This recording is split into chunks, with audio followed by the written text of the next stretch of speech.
किसी ने बहुत सुंदर बात कही कि छाया के पीछे भागते रहोगे तो अंधेरा ही मिलेगा, सूरज की ओर चलो, रोशनी खुद पीछे आएगी। नमस्कार दोस्तों, मैं हूं श्याम गुरु और आज मैं आपको सुनाने जा रहा हूं एक ऐसी कहानी जो सिखाती है कि अगर तुम पुराने दुखों, गलतियों और खोई चीजों को नहीं छोड़ते तो नया कभी तुम्हारे जीवन में प्रवेश नहीं करेगा। एक समय की बात है, एक युवक था, नाम था रघु। बचपन से ही बहुत मेहनती और ईमानदार था और स्वाभिमान उसका सपना था एक दिन बड़ा व्यापारी बने, लेकिन नियति ने उसके साथ छल किया। उसके व्यापार में एक दिन भारी घाटा हो गया। उसके अपने लोग, रिश्तेदार, दोस्त सब मुंह मोड़ गए। उसकी शादी भी टूट गई और अंततः वह अकेला रहा। उसका जीवन एक टूटे हुए सपने की तरह था।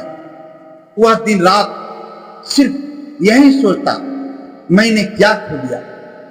वो हर दिन मंदिर जाता, भगवान से बस एक ही बात कहता, मुझे वो सब वापस चाहिए जो मुझसे छीन गए।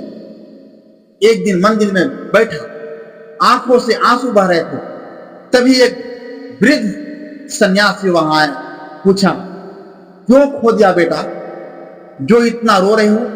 रघु बोला, सब कुछ, व्यापार, रिश्ते, सामान, सब कुछ खो दी। सन्यासी मुस्कुराए और बोले, तुम सूरज की बजाय उसकी छाया के पीछे भाग रहे हो। जो खो गया वो केवल तब लौटता है जब तुम उसे छोड़ देते।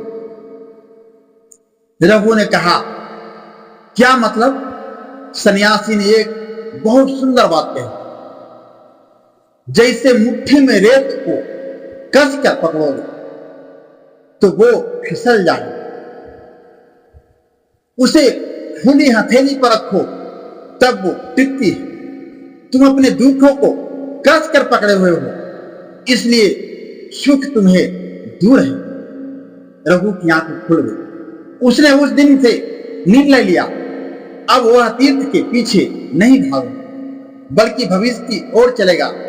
उसने फिर से एक छोटी दुकान से शुरुआत। इस बार वो पिछली गलतियों को दोहराने से बचा। हर ग्राहक को सेवा और सच्चाई से देखा।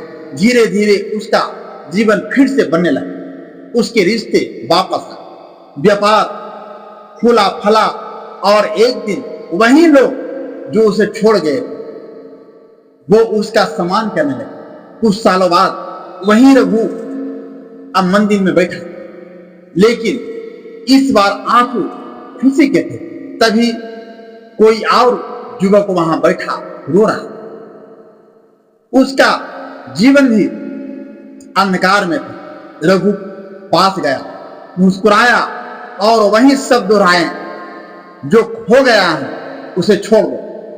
वो लौट कर तभी आता है जब तुम उसे पाने की जिद छोड़ देते हो।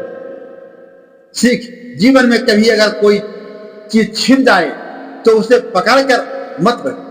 कभी कभी खो देना ही ईश्वर की कृपा हो, क्योंकि वो तुम्हें कुछ अच्छा चीज देना चाहते हैं। अतीत को छोड़ो, वर्तमान को जियो और भविष्य को संभालो। मैं फिर से एक बार वही कहना चाहता हूं कि मेहनत को पूजा और ईश्वर की साथी बना लो, फिर दुनिया तुम्हारे नाम से नहीं तुम्हारे रास्ते से पहचाने। धन्यवाद।